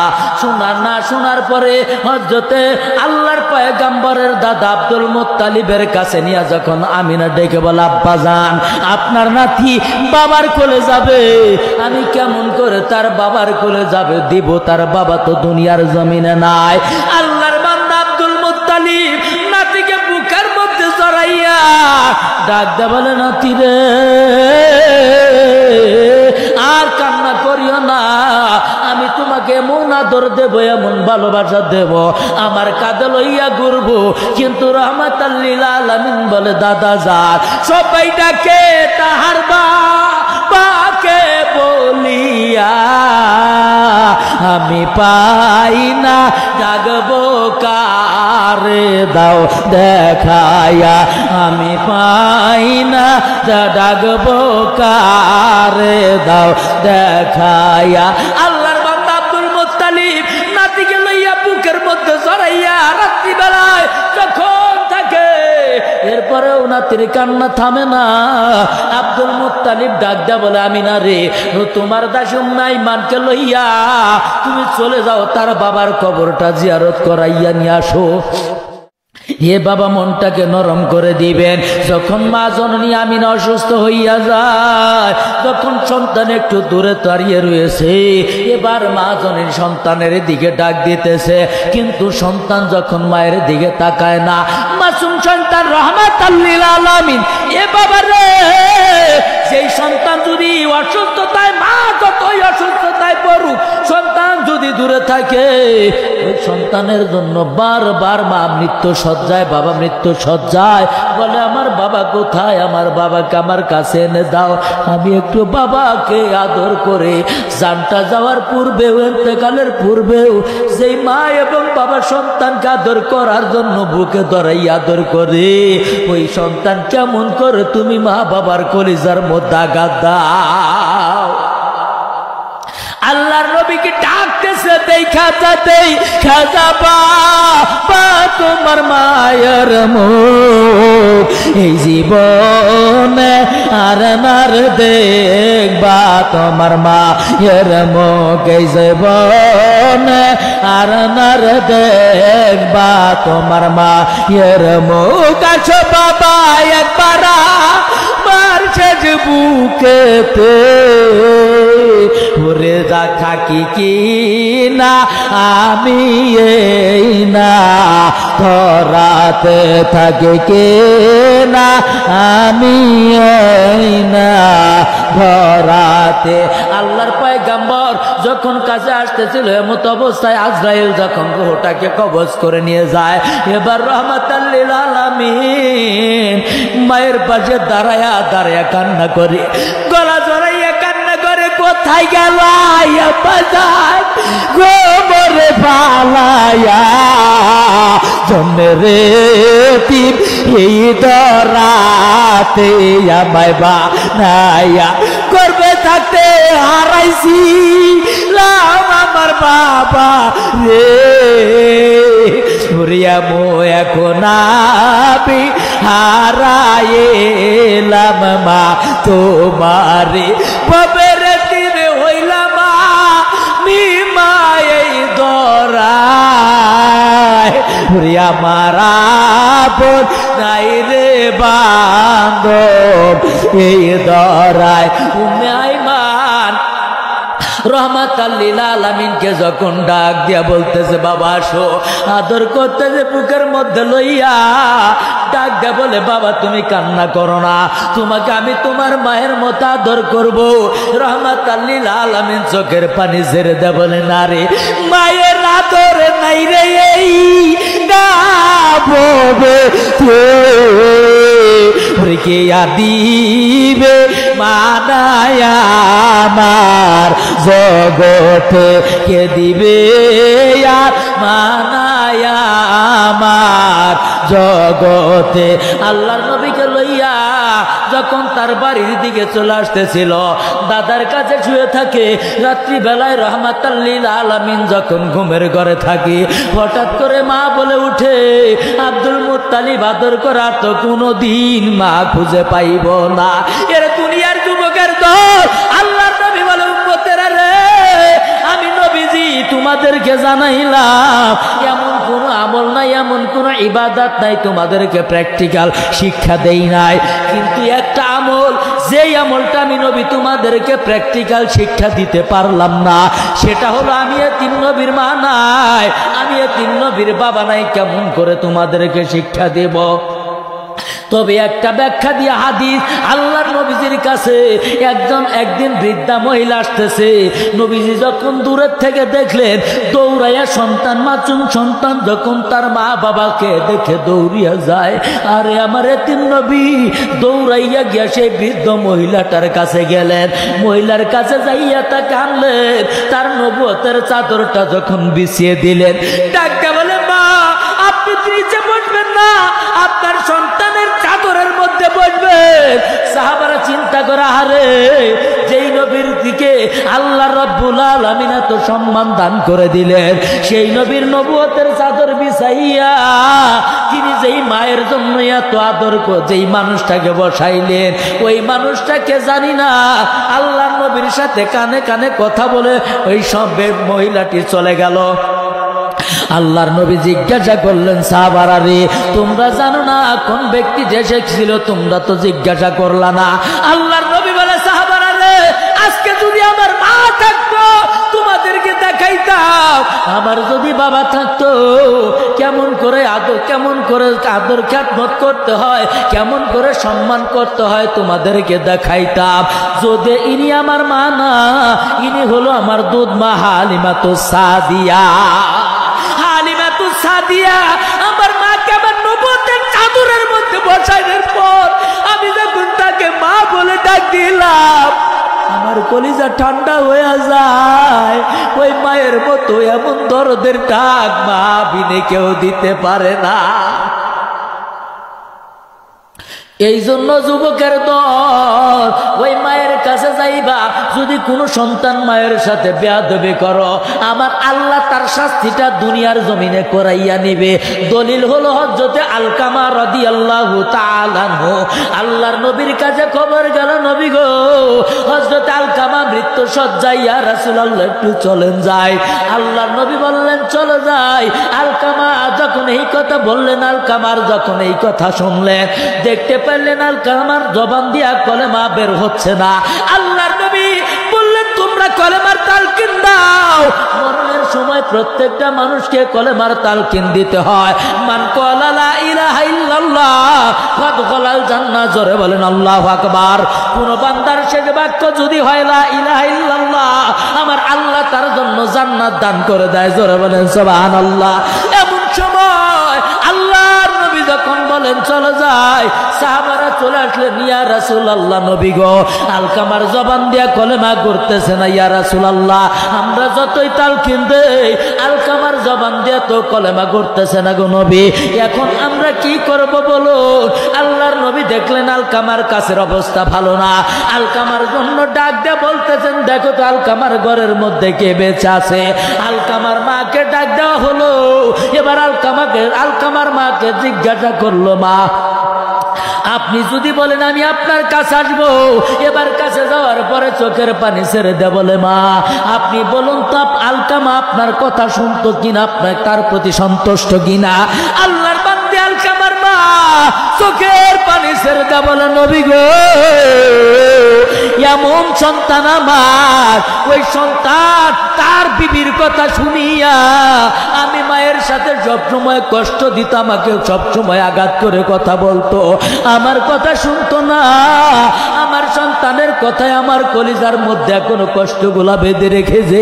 ওরে কলিজাতে আঘাত দিলে আল্লাহ সইবে না।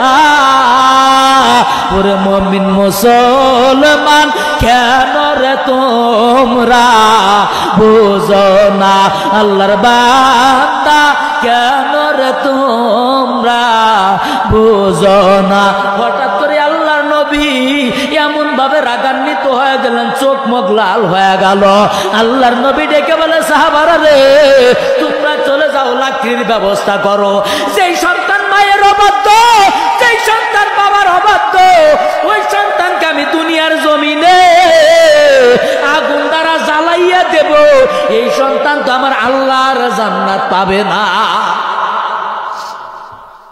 আল্লাহর নবী লাকড়ির কথা বলার পর যখন আলকামার মাকে বললেন সন্তানকে আমি আগুনের মধ্যে দেব, ওরে গর্ভধারিণী মা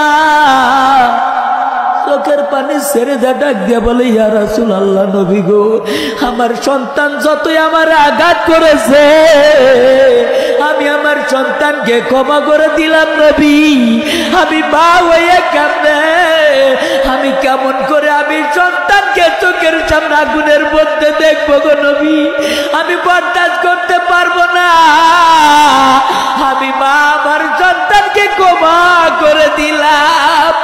আল্লাহর নবী বলেন দেখো সাহাবারা, মা জনের কেমন মানুষ, সন্তানের একটু কষ্ট সহ্য করতে পারে না।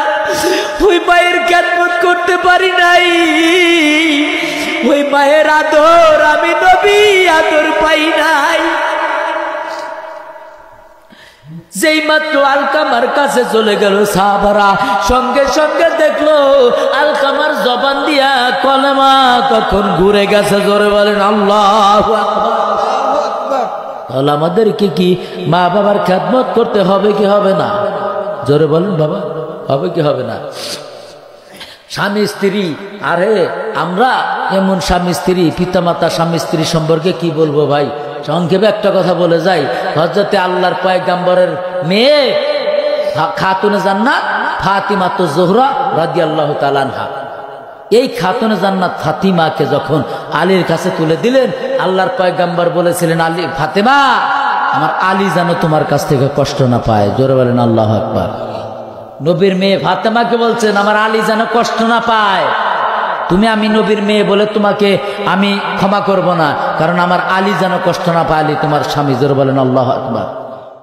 আর আমাদের সমাজের মেয়েরা ঈদের মধ্যে যদি শাড়ি একটা পছন্দ করে বা ড্রেস যদি একটা পছন্দ করে, যদি না দিতে পারে তাহলে এক বাক্যে বলে থাকে, জীবনে তোমার কাছে কি পাইলাম? আল্লাহর নবী মেরাজ থেকে আসার পরে বললেন যে মেয়েদেরকে বেশি জাহান্নামী দেখে এলাম, এর কারণ হলো এরা স্বামীর না শুকরিয়া বেশি করে আর এরা বেশি বেশি বদদুয়া দেয়। ঠিক না ভাই? ঠিক। বা পায়ে হাত দিয়ে বলি, আল্লাহর বান্দা গলা ব্যথা হয়ে গেছে, যে মাইক দিছিলেন গলা ব্যথা হয়ে গেছে।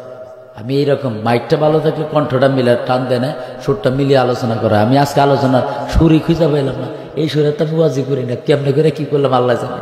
কষ্ট পেয়েছেন বাবা? হ্যাঁ, খারাপ লাগছে? ইনশাল্লাহ মোটামুটি 11:30 বেজে গেছে। আজকে আল্লাহ মানা করলো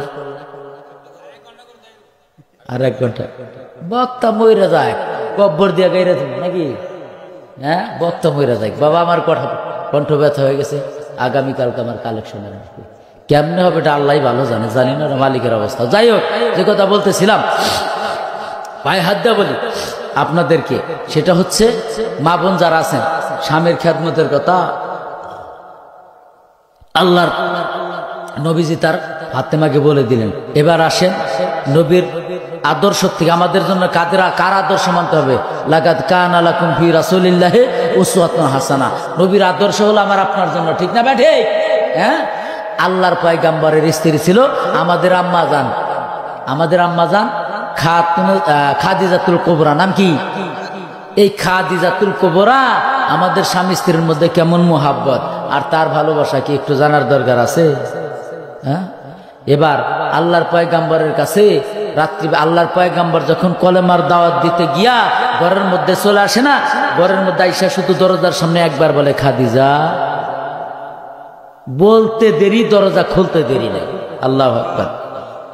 আমাদের ভাবিদের ঘরে যদি ভাই যায়, নূরজাহান, এ নূরজাহান, জানের জান, এত দরদ দেয়া কথা বলার পরে সর্বশেষ একটা কোন থেকে আছে না নাই, যা কি এক খান দিয়া দেয়। ওরে বোন শোনো, আল্লাহর পয়গম্বরের স্ত্রী খাদিজাতুল কুবরা যেই মাত্র দরজা খুলে দিছে, আল্লাহর নবী একদিন জিজ্ঞাসা করলেন, খাদিজা তুমি কি ঘুমাও না? জোরে বলেন আল্লাহু আকবার। আল্লাহর নবীজির স্ত্রী খাদিজার চোখে পানি এসছে।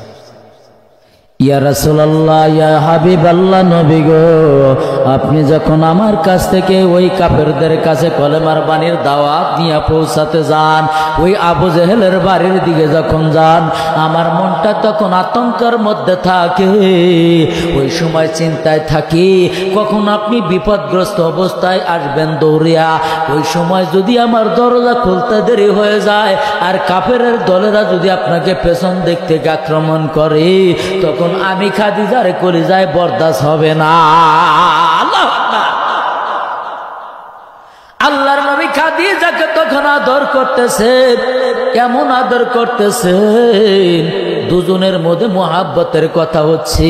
এমত অবস্থায় একদিন খাদিজা ডেকে ডেকে বলে, নবী গো, আপনার কাছে আমার একটা অনুরোধ, এই দুনিয়ার জমিনে কয়েকটা অনুরোধ করে যায়। আমি খাদিজা আপনার কাছে বিয়ে বসার পর আমার যা কিছু ছিল, অর্থ সম্পদ যা কিছু ছিল, আমি আরবের মধ্যে শ্রেষ্ঠ তো ধনাঢ্য একজন ব্যক্তি ছিলাম। ও প্রাণের স্বামী ইয়া রাসূলুল্লাহ, আমার সমস্ত সম্পদ আপনার কদমে দিয়া আমি আপনাকে কবুল করে নিয়েছিলাম। জোরে বলেন আল্লাহু আকবার।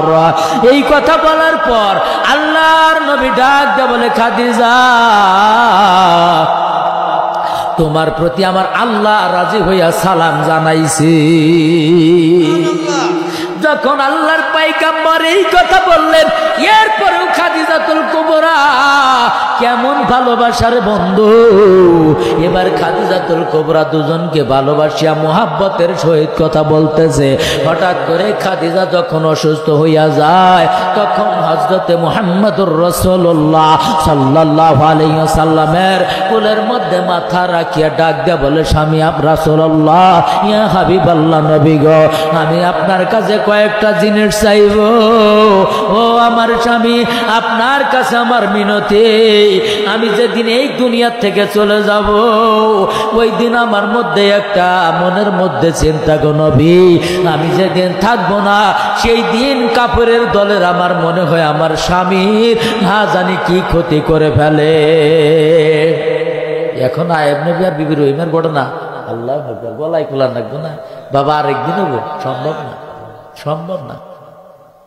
এবার হযরতে আল্লাহর বান্দা হযরতে খাদিজাতুল কুবরা রাদিয়াল্লাহু তাআলা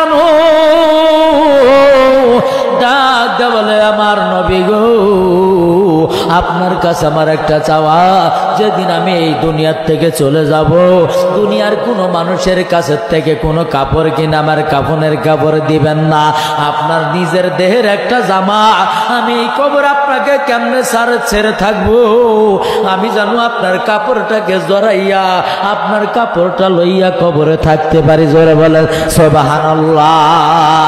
আর আমাদের মধ্যে এমন এমন মানুষ আছে, তোমার মতো নির্বংশা থাকলে কি আর গেলে কি আছে না নাই? আমার বাইরা রে, এবার বন্ধুগণ খাদিজাতুল কুবরা কথাগুলো বলতে যার চোখের পানি টপ টপ টপ টপ করে ছাড়তেছে। নবী আমার খাদিজাকে যখন আদর করে জড়াইয়া ধরলেন, কথাগুলো বলতেছে, নবীর চোখে পানি। এর খাদিজা, তুমি এইরকম করে কথা বলো না।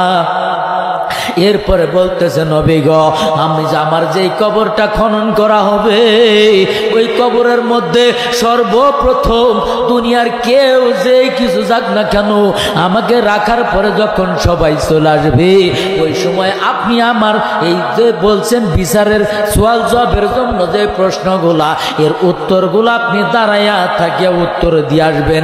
তার কারণ মূল ঘটনা তা না, আল্লাহর বান্দি খাদিজাকে আল্লাহ সালাম দিয়েছে, আল্লাহ যাকে সালাম দেয় ওই ব্যক্তির সোয়াল জবাব লাগে না। আল্লাহর বান্দা এই দিলের কান দেয়া শুনবেন। এবার খাদিজা যখন দুনিয়ার থেকে ইন্তেকাল করলেন, আল্লাহর নবীজির মনটা ভারাক্রান্ত হয়ে গেল। আল্লাহর নবী খাদিজার জন্য যেমন কেমন হয়ে দুর্বল হয়ে কান্না করলেন। আল্লাহর বান্দারা এবার রাহমাতাল লিল আলামিন খাদিজা যখন ইন্তেকাল করলেন, ডাক বললেন, তোমরা কেউ আমার খাদিজার জন্য কিচ্ছু করবা না, আমি নবীজি আমার খাদিজার সবকিছু করে দেব। এবার খাদিজার জন্য যখন নিজের দেহের জামা কাফন হিসাবে দিলেন, এবার কাফন দেওয়ার পর যখন তাকে কবরস্থ করা হলো, কবরস্থ করার পর আল্লাহর নবীজি ওই জায়গায় দাঁড়িয়ে আসমানের দিকে তাকাইয়া থাকে। জোরে বলেন আল্লাহু আকবার। এক একজন সাহাবী পেছনের থেকে দাঁড়াইয়া দাঁড়াইয়া নবীর দিকে তাকায় তাকায়, আমার নবী তার বিবির জন্য কত কান্না করতেছে। নবী এতিম নবী, ওই বিবিটা তাকে এমন ভাবে আগলে রাখছে, কোন সময় তার কষ্ট পেতে দেয় নাই। আল্লাহর নবীর এই কথা দেখিয়া এবার ডাক দা বলে, সাহাবা ইয়া রাসূলুল্লাহ, নবী গো আপনি চলেন যাই। সবাই তো চলে যাচ্ছে, খাদিজার কবরের কার্য শেষ করা হলো। নবী আমার ডেকে বলে, সাহাবারা রে, তোমরা যাও, আমার খাদিজার সাথে কিছু কথা রয়ে গেছে। কারণ খাদিজা জানে ওই কবর থেকে স্বামী যখন দূরে চলে যাবে ওই স্বামীকে দেখতে পারবে না। ওই কবরের থেকে যখন দেখবে ওই খাদিজা স্বামীর মায়া মোহাব্বত করিয়া স্বামীকে যেন দেখতে পারে বারবার বারবার। এই জন্যই আমার নবী অনেক সময় রাত্রি গভীর হয়ে গেলে বিছানা সারিয়া সারিয়া খাদিজাতুল কুবরার কবরের পাশে যাইয়া দাঁড়াইয়া আমার আল্লাহর কাছে দোয়া করতো। জোরে বলেন আল্লাহু আকবার। এর দুনিয়ার মুসলমান ও বোন, আপনি যদি আপনার স্বামীর মন জয় করতে পারেন, আপনি যদি স্বামীর সাথে ভালো ব্যবহার করতে পারেন, আপনি যদি স্বামীর সাথে এমন আচরণ করেন যে আচরণ দেওয়ার কারণে আপনার স্বামী আপনার প্রতি সন্তুষ্ট হইয়া যায়। আর কোন স্ত্রী যদি ইন্তেকাল করে, স্ত্রী ইন্তেকাল করার পরে আল্লাহর পয়গাম্বর বলেন, কোন স্বামী যদি বলে আমার স্ত্রী আমার কাছে ভালো ছিল, আমার কাছে নিয়ামত ছিল, আল্লাহর নবী বলেন ওই স্ত্রীটা সঙ্গে সঙ্গে আমার আল্লাহ জান্নাত দান করে দেয়। আর কোন স্বামী যদি মারা যাওয়ার পর স্ত্রী যদি বলে আমার স্বামী আমার কাছে নিয়ামত ছিল, আল্লাহর নবী বলে উম্মতের আরে আমার আল্লাহ ওই ব্যক্তির জন্য জান্নাত দান করে দেয়। জোরে বলেন সুবহানাল্লাহ। তাহলে স্বামী এবং স্ত্রী দুজনকেই মোহাব্বতের সহিত চলতে হবে, ঠিক না ব্যাটি? ওই যে বলতে গেলে একদিন এক ঘটনা, সকালরা সারা রাত্রি হুজুরের আলোচনা শোনার পর ফজরের নামাজের সময় স্বামী নামাজ আদায় করেছে। নামাজ আদায় করার পরে আল্লাহর কাছে দোয়া করতেছেন, আল্লাহ ওই সময় দেখলাম মাওলানা নুরে আলম সিদ্দিকী টাঙ্গাইলের হুজুর ওই ঢাকা থেকে আসার পরে ওয়াজ করে বলেছে জান্নাতের মধ্যে হুর দিবে। ও আল্লাহ তোমার কাছে জান্নাত চাই, আর জান্নাতের মধ্যে যেই হুরগুলা দিবা ওই হুরগুলা যেন সুন্দর সুন্দর হুর চাই। এবার বিবি তো ওয়াজ শুনেছে, বিবিও তো নামাজ পড়ে, নামাজ পড়ার পরে বিবি দোয়া করে হায় হায় হুজুর হুরের ওয়াজ করেছে, কিন্তু হুর যে তারে দিব স্বামীরে, ওই ফাটা পায়ের মধ্যে তেল দিলাম, সারা জীবন তার এত আদর করলাম, এখন দোয়া করতেছে জান্নাতের মধ্যে আমারে চায় না। এবার আমার স্বামী কয় আল্লাহ জান্নাত দিও, আমার জান্নাতের মধ্যে হুর দিও। এবার বিবি কয় যাই হোক হুজুর না বললো, আল্লাহ তো একটা কিছু আমার জন্য রাখছে। কয় আল্লাহ আমার স্বামী জোরে স্বামীরে শোনায়া শোনায়া কয় আল্লাহ আমার স্বামী চাই হুর, আল্লাহ তুমি যারা যত সুন্দর হুর দিবা তার থেকে আরো বেশি সুন্দর হুর আমাদেরকে দিও। কি রে জান্নাতে তো হুর আছে, তো হুরা নাই। ওই বিবি তুই কি কর? জান্নাতে তো হুর আছে হুরা নাই। কয় আছে, তোমার মতো পাও ফাটা না। সারা জীবন ফাটা পায়ে তেল দিলাম আমি, এত আদর করলাম আমি, সকালে তোমার জন্য নাস্তা দিলাম আমি, কত কিছু দিলাম আমি, গোসলের পানি তুলে দিলাম আমি, এরপরেও তুমি জান্নাতের মধ্যে হুর চাও কেন? আমার তো একবার চাইলা না। মেয়ে মানুষ কিন্তু সব জায়গায় হিংসামি করে, স্বামীর বাদ একটু ছাড়তে চায়, ধরে বলেন চায় না। তাহলে আমাদেরকে কি করতে হবে?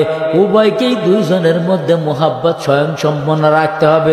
জোরে জোরে বলেন ঠিক না ব্যাডি? আল্লাহর বান্দারা সর্বশেষ ঘটনাটা বলে যায়, হযরতে ফাতেমা তো জোহরার সংসারের মধ্যে যখন অভাব, ইন দা মিন টাইমে ঘরের মধ্যে অভাব থাকার কারণে আল্লাহর বান্দে ফাতেমা তো জোহরা রাদিয়াল্লাহু তাআলা আনহা তখন স্বামীর কাছে একটা ওড়না বিক্রি করে, এর পর্দার আড়ালের মা কেমন করে স্বামীর খেদমত করতে হয়, কেমন করে স্বামীর বাধ্য থাকতে হয়, এই কথাটা শুনলেই বুঝতে পারবেন।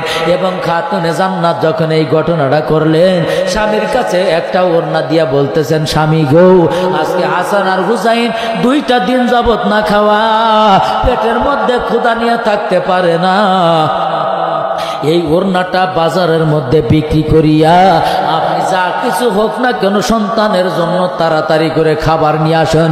কারণ সন্তান যদি ক্ষুধার্ত অবস্থায় থাকে, কোনো মা এবং বাবার কলিজায় বরদাস্ত হয় না।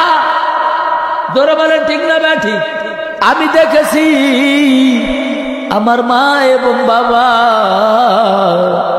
দুজনেই যদি কোনো ভালো কিছু হতো, ওই ভালো খাবারটা আমার জন্য একবার খেলে যদি বলতাম খাবারটা ভালো হয়ে গেছে, ওই খাবারটা মা জননী মুখে নাই নাই, বাবাও মুখে নাই নাই, আমার জন্য রেখে দিয়েছে।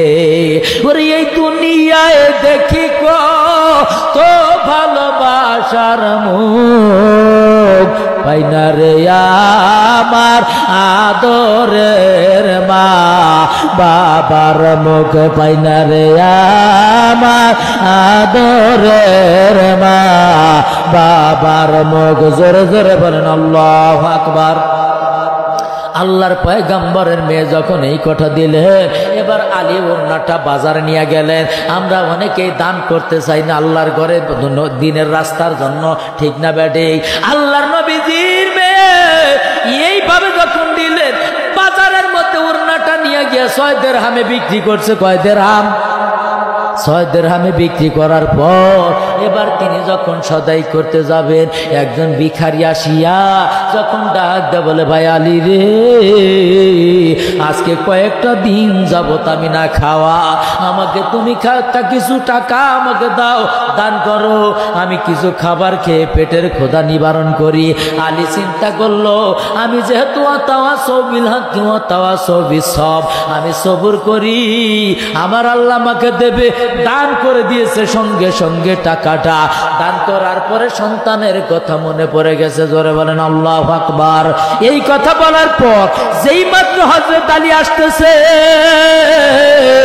এমন সময় একটা ব্যক্তি, এমন সুন্দর চেহারা, একটা উট নিয়ে দাঁড়িয়ে আছে।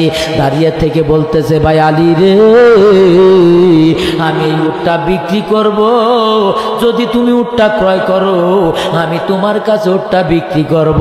আলী ডাক দেয়া বলে, ভাইজান, আমার কাছে কোনো টাকা নাই, যা ছিল দান করে দিয়েছি, এখন বাড়িতে যাব, সন্তানের পেটে ক্ষুধা, কি করব আমি চিন্তা করতেছি।